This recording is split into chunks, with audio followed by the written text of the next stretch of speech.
The wind whispers in your ear as you crest the hill. You breathe deeply, beyond belief that you've made it this far. The expanse of nature rolls out before you to the horizon, a tapestry of possibility. Leaves drift lazily through the air. The grass beneath your feet warm from the long day. Trees sway with the rhythm of the wind. A distant harmony of insects sing the song of life. It's beautiful, this untapped wilderness. You could start a life here for yourself. But you are alone. Your journey was harder than you'd expected, and you're the sole member of your family to reach this wondrous place. No one is here to share this incredible discovery. No one but the stars above, watching in silence as you struggle against the entire world. A twig cracks somewhere off in the woods, now seemingly towering over you with ominous intent. The sun winks from the horizon, bidding shadows creep in from all sides. Night is coming soon, and who knows what awaits you in this new land once the light is no more. For now, it's time to find.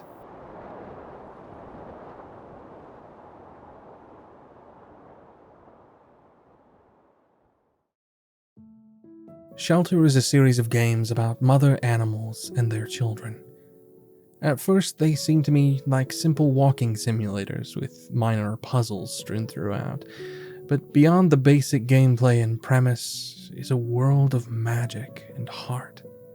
Stories about family, loss, and the circle of life. The beauty of nature, and the garish cruelty of it as well. A struggle between hope and inevitable, unstoppable reality. These games can be brutal and leave you with not much but guilt and longing, but no matter how much each one crushed my soul, I can't help but look back fondly on them. Certainly a testament to the power of storytelling and wonder.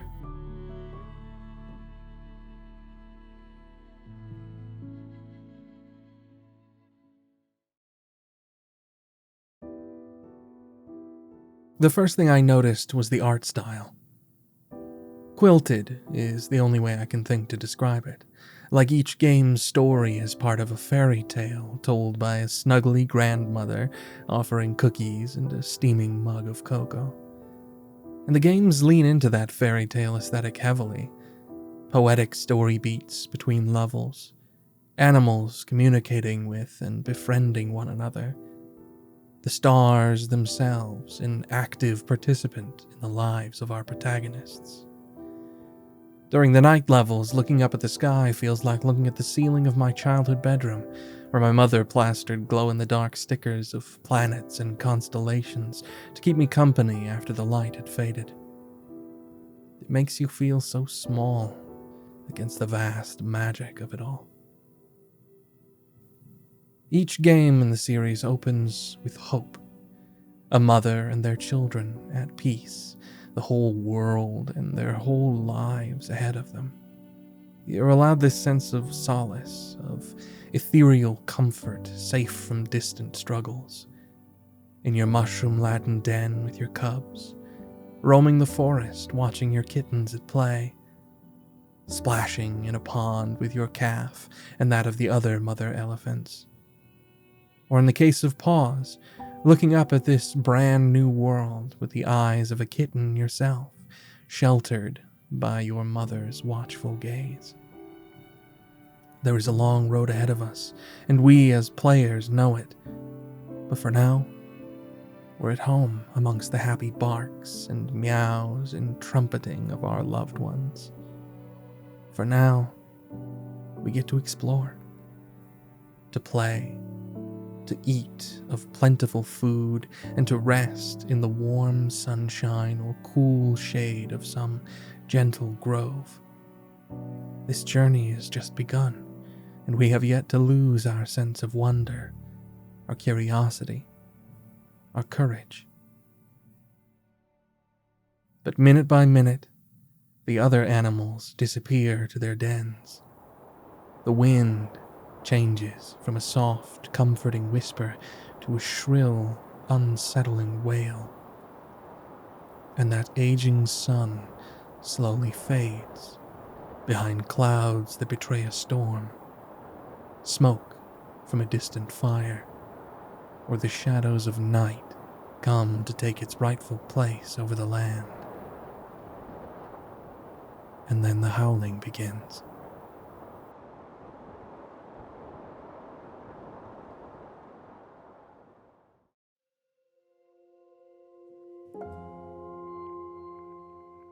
A badger ferrying her cubs through uncounted terrors to a new home. A lynx raising her kittens from mewling babes to strong, independent hunters. An elephant guiding her young calf and a faltering herd to a distant, forgotten land. The magic has faded, and you're tasked with bringing your family through the true ordeals of life in the wild. The joy and exploration have given way to fear and panic, and you are driven to scampering from one uneasy haven to another. Simple necessities like staying nourished are quickly overshadowed by bigger, hungrier mouths waiting to scoop up helpless meals. The dark of night, driving you to lose yourself in its mysterious grip. The roar of a river, callously crashing down the mountain onto your family. The overwhelming power of fire, scattering you before it.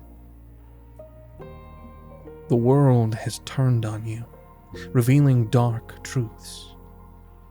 Weakness, helplessness, loss, shame, guilt. And through it all, the simplest but perhaps most horrifying truth of death. Shelter does not spare you from it. In fact, shelter embraces it. You can run and hide and scream and cry, but in the end, death comes. It is inevitable. It is nature. It is life.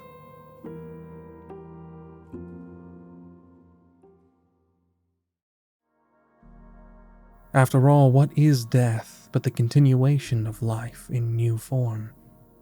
An ever-shifting, ever-growing cycle of transmutation, endlessly giving birth to other beautiful things to be consumed, to give birth to other beautiful things to be consumed themselves. Sitting there before such scenes, one can find themselves digging through their own feelings, their own fears and worries. There is a terrifying reality as humans, as people, to being able to be aware of these things. To be able to understand such truth, yet still beholden to it. Helpless before it. And it's okay to be afraid of that. To try to distance yourself from it. To opine and philosophize and reason around it, even as it edges nearer. To hope. Because just like all of the other beautiful things in this world, we do not want to lose our beauty. We do not want to lose ourselves. We do not want to end. But even in the face of that truth, there is one way in which we are especially lucky.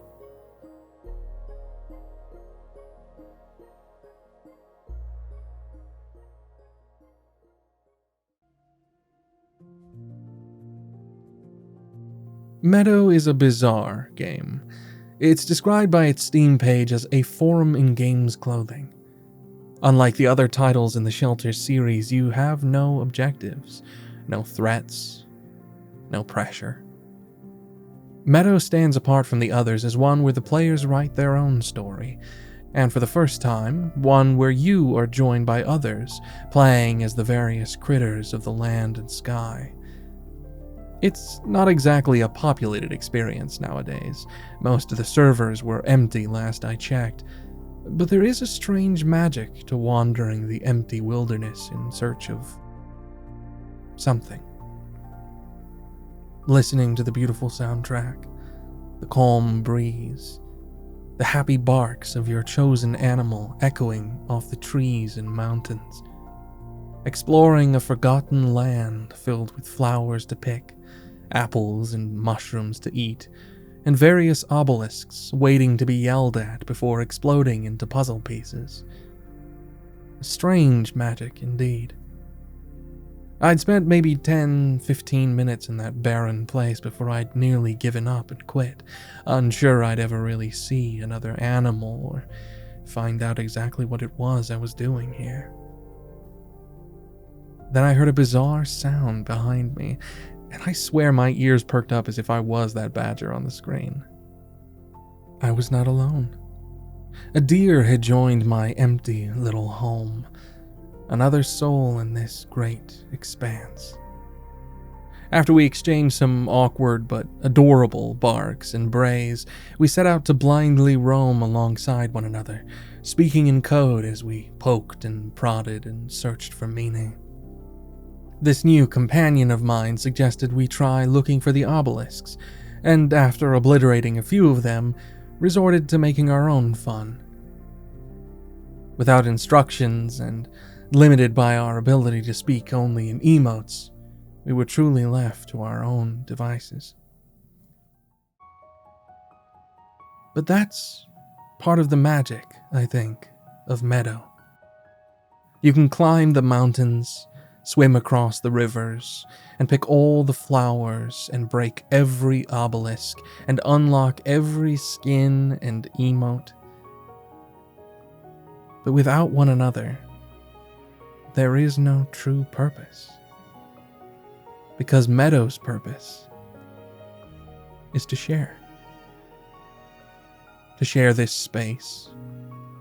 To share this time. To share our cool little patterns and emotes, and to share ourselves with each other. Together, now, we can do what we want, become what we want, and make of this world what we want. That is our truth. The human truth that we've created in the face of that terrible one of nature. We do not have to face its horror or appreciate its beauty alone. Together, we can share in the burdens and the triumphs, the hunger and the satisfaction, the fear and the hope.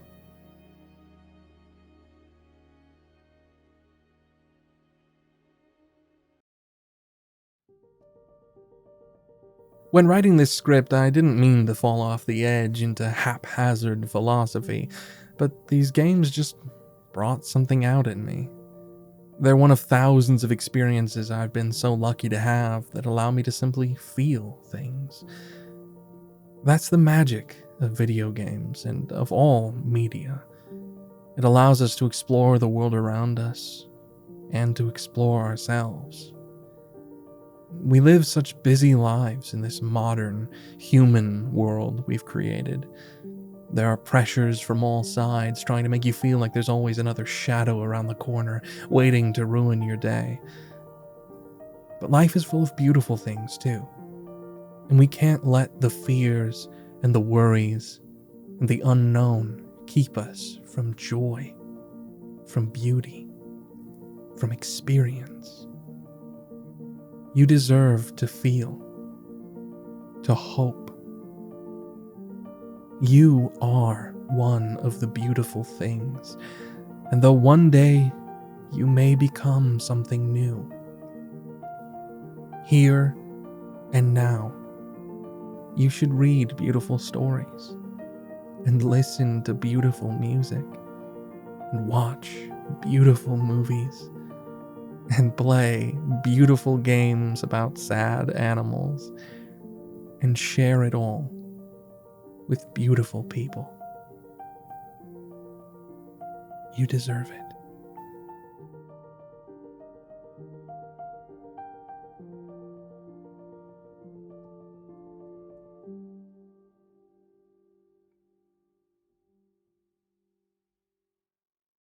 This is a different kind of content than I'm used to making, but something that I was really excited to try, and I had a lot of fun making it.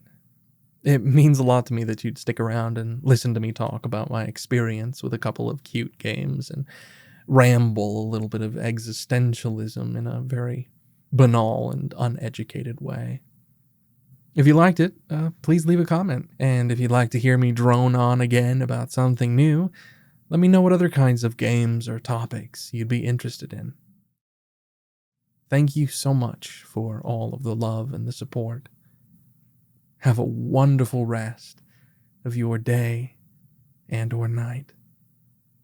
And we'll see you next time. Bye.